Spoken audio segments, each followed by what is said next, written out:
Good morning, everyone. This is Jeff from the Cyber Pro podcast. Today, I have a very interesting guest on. His name is David Bittner, and we'll get into it in a second. But unlike most of our interviews here, we've done nearly 300 at the Cyber Pro podcast over the last year. David is a fellow podcaster who's been in this business for about 7 years. And I am thrilled to have this interview today because I get a chance to talk to somebody who's done this a lot longer and has experienced a lot more than we have here at the Cyber Pro podcast. So thrilled to have you on the podcast today and learn a little bit more about, where you've been and where you want to go with the CyberWire. No, it's my pleasure to be here. Thanks for having me on. So David, I'm going to jump right in and dig down on that first question. Generally, we try to learn a little bit more about our guests and where they have come from, where they see their vantage point at this junction because of their experience, and ultimately where you feel like this product of yours could and should evolve to in the next 5, 6, 7 years. So please share. Okay. Well, I mean, I'll start with the beginning. The CyberWire started as an email newsletter. The idea being that a more informed community is a safer community. So the CyberWire had already been running for a year or two when I joined the organization back in 2015. When I joined, I had a background in television production and multimedia. I also did a lot of theater and voiceover growing up. So I went to my team and said, what if we do a podcast version of this? And the team said, that sounds really interesting. What's a podcast? So we went from there. And really, we started off just reading the daily summary that is the email version of the CyberWire newsletter. And then it grew from there. And we said, well, what if we did some interviews? And, what if we had some business and academic partners and things like that? So it grew from there into what it is today.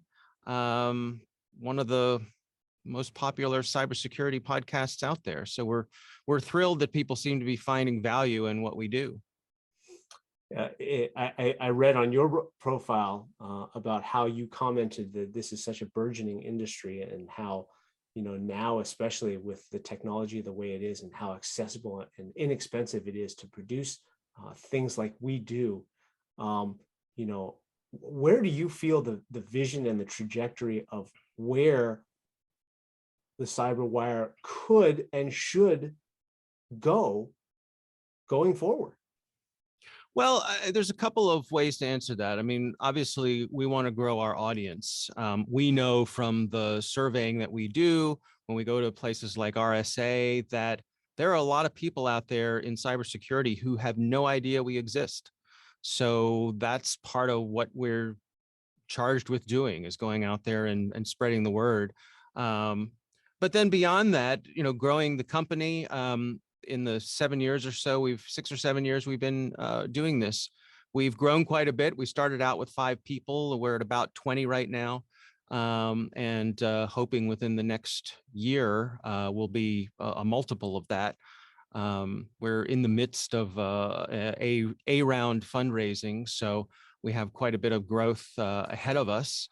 Very exciting, little bit scary, but we got a good team assembled. So we think we're going to make a good run at it.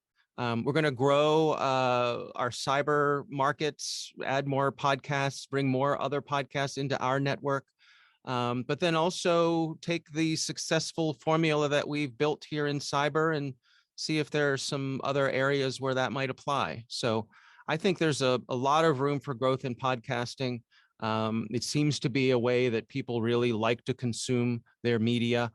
For us, we find that the ability to multitask, that someone can be driving their car or at the gym or folding their laundry or be in the shower while they consume podcasts, that they're able to make their time more valuable by adding podcasts to things they would already be doing. David, I hope none of our viewers have a picture of either of us in the shower. That I have actually had listeners write in and say, I listen to you every morning while I'm taking a shower. Like, well, that's an intimate relationship. So one of the things I grabbed from your last response was that you are going down the path of obtaining funding. Awesome, by the way, and terrifying. This is something I've had a little bit of experience in the past. We can chat about that offline. But it seems like as part of this, you are doing something that's a little more unique in our podcast world, I believe, in that you are trying to grow not only your viewership base, but your content base as well. We found that most of the folks like ourselves are super niche, right? And so they've got a loyal following because they only talk about one specific thing, and there's an audience for that one specific thing. But you're trying to become more broad. So as you forge that path of trying to widen your reach as well as create more depth, are you talking about specific things you want to focus on so you can drill down, or is the current path to remain, maybe surface is not the right word, but be more generic and not really digging in? Have you given much thought to that, and what are your thoughts? We have, and I think there's a couple ways to come at this. I mean, first of all, I think tip of the hat to some of the pioneers out there, the folks like Leo Laporte with the Twit Network, who has started, has a stable of shows, of hosts, of I think one of the best examples of someone who's done so successfully and continues to enjoy great success. But it all comes down to quality content, right? We listen to those shows because we find them compelling.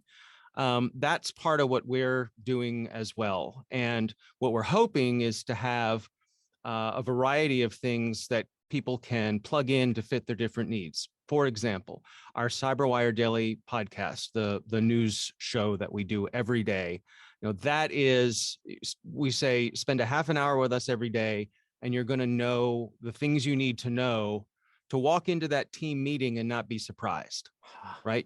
There won't be any depth, there won't any depth. You're not going to have a deep amount of knowledge about any of things, but you're not going to be surprised. People are going to say, oh, did you hear about this? You could say, yes, I did hear about this. Let's talk about that. So that's one level, and we're trying to meet that need. But then we have other shows where we dig in a lot deeper. We have our Caveat show, which is co-hosted by Ben Yellen and myself. And in that, we dig in with law and policy. So that's a weekly show where we have more of a focused niche and a smaller audience, but a very loyal audience. So I think by having the combination of those two things, we can kind of cover all the bases, where we're providing people with as you say, sort of the more surface level information that they need. But then if they want to dig in, what we'd like to do is have our network be a place where they can find the other things that they want to learn about in a more detailed kind of way. And so far, that approach seems to be working pretty well for us. Great. So one additional additional question along those lines, not being super familiar with your platform. We've also found that there's been a segmentation with the podcasters that we've spoken with, where some of them focus on, the more experienced guys, right? The guys that have been around for a little bit. It's not their first rodeo. Their knowledge is really deep, and they're talking to that audience. Yep. Where they'll say something super obscure, and half the audience will be going, I know what you're talking about. Right. As opposed to the other subset that we found lately that is seemingly gaining more steam, which is the podcasters who talk to guys like me, right? The noobs, where we have listened to folks like you talk about very superficial stuff, but we're now at that level where we're ready to drill down a little bit, right? And get a little more focused. How would you like to see where the CyberWire goes with those two different camps, because those are really different camps. They are. And I think it's a really good point you bring up. Something that I've tried to focus on with our CyberWire Daily, which is aimed for cybersecurity professionals. So we do assume a certain amount of knowledge. We're not going to explain what DDoS is every time we mention it. We're not going to explain what ransomware is every time we mention it, right? And we do, there's all these terms we throw around, there's SASE and all these things. So, but given that, I think it's also important that we be inclusive, that we provide educational opportunities. One of the North Stars for me is that I believe it is our job to help make our audience smarter. It is not our job to demonstrate how smart we are. And that's an important distinction, because we can't get caught up in our own expertise, our own hubris. We can't drop references that only a few people will know about. And the ones who know will chuckle to themselves, ha ha ha, isn't that very clever? Because then you're excluding people who aren't in on the joke, and there's nothing worse than being on the outside of an inside joke. So one of the most gratifying things for me is anytime I go to a conference like RSA, people will come up and they'll say, hey, I just want to stop and say thank you. I was switching careers, or I was coming up through school, and people told me that listening to the CyberWire every day would be a great way to help me get up to speed. I heard from some folks at some of the federal agencies who said that CyberWire was required listening for new people because it helps get them up to speed. That's extraordinarily gratifying for me and for the members of our team to know that we're providing that value to people. Now, we also have other shows, like we have a show called Hacking Humans that I co-host with Joe Kerrigan. That is a consumer-facing show. So whereas CyberWire Daily is aimed for professionals, Hacking Humans, we are very deliberate about making that accessible to everyone. And that show is about social engineering and scams. Basically, we're trying to inoculate the general public about the scams that are out there, the phishing scams, all those kinds of things, to help make people safer. So we're trying to provide a variety of things for a variety of audiences, but at the same time, making even the technical stuff accessible so that people who are just coming up don't feel lost. Wow, I'm speechless. I have one final question, and this is kind of more of an opinion question than anything else. We just talked about how large the market is, how there are many professionals that are coming up through the ranks and are sorely needed, because we are, for the lack of a better choice of words, understaffed as cyber professionals. And we know that we all know in all facets of life, but specifically cybersecurity, that our landscape is changing so fast, and the bad guys are iterating and evolving at a rate that is incomprehensible. And so being able to be inclusive of the new folks, but also understanding that because we don't know what's coming, it's a very good bet that the guys who are coming up through the ranks, who may have experience in other areas outside of security or no other experience because they're young, will have those responses, will have those skill sets that will fight the enemies that we don't even know are coming, or we can't see them yet.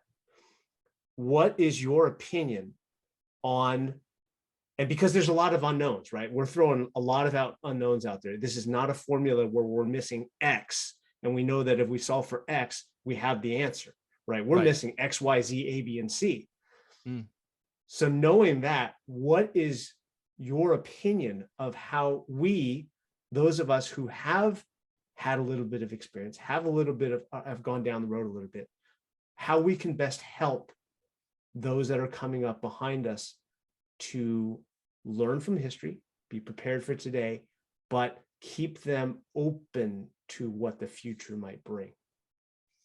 Yeah, it's a great question, and it's a really important one. I think starting off, study after study shows that having a variety of thoughts, a variety of backgrounds among your team leads to better outcomes. You are, as a group, you are better able to solve problems when you have people with different experiences coming to the table to contribute. That said, those people have to feel safe, they have to feel trusted, they have to feel valued. So we have to be really mindful about gatekeeping. Part of that comes down to, we joke about seeing these job applications where someone wants 10 years of experience for a technology that's only existed for 5, right? We got to get past that. We have to get past the algorithmic gatekeeping of resumes where the first step is not even a real human seeing it. If you're someone out there job hunting, network, get out there, capture the flags, do the social events. Most people in leadership who I've spoken to in cybersecurity they welcome people reaching out to them to ask their advice, to look for mentorship. Those are conversations that they enjoy having. They want to help. They recognize the problem here. I will also say to the folks who are coming up, if you're not technical, don't let that stop you. There are so many positions within cybersecurity at the periphery, the things that, all the support roles that make cybersecurity happen. HR people, marketing, bookkeeping, communications. I think it's fair to say there are a lot of people in cybersecurity who may not be the best communicators in the world. They need people to help translate the things they know so that mere mortals, and in that category, I put like the board of directors who may not speak cyber. You need those people in there. So don't let the fact that you're not technical or you're not good at math or you're not a computer science major, don't let that stop you. Some of the best people I've spoken to in cybersecurity come from backgrounds in music or the arts or architecture. Or cybersecurity is problem solving, right? Creativity is problem solving. I often hear people say, I'm just not creative. I don't buy that. If you can solve problems, you're creative. You just need to find the things that make you want to solve those problems, things that you're really excited about. And there's so much opportunity in cybersecurity. The thing is, cybersecurity is a really well-paying field. So it's a huge opportunity for people who may not have other opportunities uh, just on the financial side of things. So really worth looking into.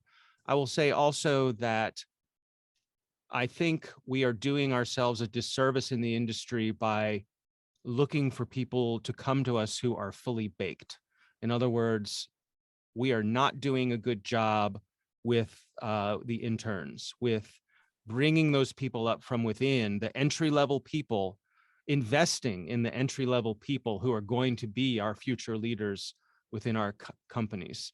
We're willing to throw a lot of money at people who have a lot of experience, but I think a place we're coming up short is investing in those up-and-comers. The government does a great job at that. If you look at like CISA and for a lot of people, that's a great place to get your start because they are hungry. They're looking for people. You can get your hands dirty doing things that you might not be allowed to touch in private industry. And I'm talking about the military. I'm talking about places like NSA and CISA, and there's all kinds of opportunities there. So that's another place to explore if you're just getting started, even if you just stay there for a few years, and that happens a lot. So I know it's a long answer to your question, but I really think it's important. I think we've got to open up those gates and let people in. We have to welcome them, but we also have to do our part and make sure that we're properly investing in preparing them for this future we hope to see. And the future we hope to avoid. Yeah, that's right. That's right. Yeah, well put. Huge shout out, Dave. Thank you very much for your time today. We really appreciate your insights and your expertise. Just to encapsulate what you just said, the two takeaways that I took away from that was small burgeoning industry that's getting ever bigger by the day, and we can create the job roles that don't yet exist in those peripheral areas that you just mentioned, and the hosting of the new guys who walk in through the gate because they don't know which end is up.